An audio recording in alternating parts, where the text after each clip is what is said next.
नमस्कार मोर भाषा न्यूज के आज आम स्वागत करूँ। आज आम अच्छू बेलगार टिटलागढ़ पाखे बेलगार तेल नदी पाखे जेन जंगल अच्छे से जंगल अच्छू। आज हाटपदा पड़ार सामूहिक बनभोजी आज चली माने 3टा वार्ड टिटलागढ़ सहर 3टा वार्ड 13, 14, 15 3टा वार्ड के मिसाले हाटपदा पड़ा एत बड़ पड़ार समस्ते एकतार परिचय देछन। माने एतकी भीड़ आपण माने देखि परछन जे समस्ते गोटे एकता भाईचारार गोटे बंची रही आउ समस्ते एकतार गोटे परिचय दौन। आमे आसुन पचरामा एनर जेन वयस्क गुरुजन मैंने जेन मैंने नेतृत्व नहीं बनभोजी आमर पूर्वतन नगरपाल शुभ्रांशु दास आज्ञा पचरामा आउ इन आयोजक कमिटी जेन मैंने अच्छन।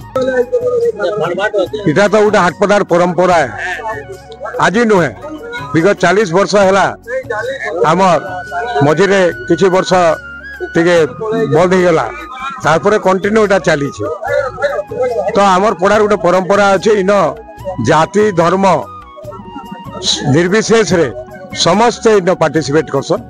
समस्त सहयोग रही समस्त सहयोगिता सहभागिता रही आर आमर इटा हूँ आमर एकतार गोटे परिचय है हाटपदा। तो से लगी आमर जेन भाईचारा जेन अच्छे हाटपदार से भाईचारार इटा गोटे बहुत बड़ उदाहरण है। आमर जेन बनभोजीटा जेन सामूहिक हिसाब से आज समस्ते उत्साहित होसन। आ वर्ष जिते जनवरी मास आसी आसी सेते दिन से माने उत्साहित होकर केबे हेबा भोजी केबे हेबा हमर बनभोजी बोल समस्ते टाकिक थीसन। आ ठीक टाइम रे सबे आसिक पार्टिसिपेट करसन आ बहुत मजा करसन, बहुत मजा है। हमें बहुत उत्साहित अच्छू। आमर बड़ भाई सुब्रा दास नेतृत्व में निर्देश जिते जाना बोलसन आम से काम करवा लिए आग्रह पूरा अटकी थीसु। आई भोजीटा करवार लगी आम सब वर्ष अपेक्षा करथु निर्देश अनुसार आम लगी पड़सु समस्त संगठित करी कि बनभोजी मजाटा नेबार लगी आम बहुत उत्साहित सहित लागसु और संपन्न करसु। चलित वर्ष बेले वर्ष आमर पाखापाखि जेहेतु ब्यागर फिर भी 500 ରୁ 600 लोग आमर होता आगु न तो 1000-1200 लोग आम अरेंजमेंट करूँ।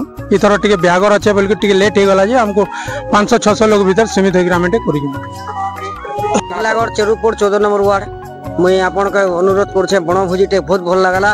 और आज आम जिते 3टा वार्ड लोग आईसु मुई एतकी पिला एतकी माने एतकी लोग बा केबे नहीं देखी थी और एंता जो थू और एंता ही जमू थू और नहीं के एंता हमर माने भाईचारा थू मुई हे अनुरोध कर।